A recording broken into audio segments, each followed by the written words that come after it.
Good morning. My name is Virendra of class 10. Today I will be informing you about the great festival Diwali. Diwali is festival of lights and also known as Deepavali, which is celebrated 20 days after the festival Dashera. Deepavali word which stands for Deep means earthen lamps and Vali Avali which means a quay or an array. As per the Hindu mythology, it is believed that on this day Lord Ram returned to Ayodhya after 14 years of exile. During his exile, he fought with demons and demon king Ravan, which was a great ruler of Lanka.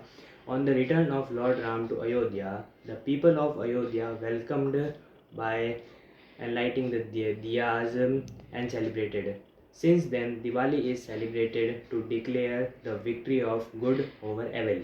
People also worship Goddess Lakshmi and Lord Ganesha on the eve of Diwali. Lord Ganesha, known as the demolisher of obstacle, is worshipped for wisdom and intellect, and Goddess Lakshmi is worshipped on the occasion of Diwali for wealth and prosperity. Diwali Puja is said to evoke the blessings of deities. Thank you.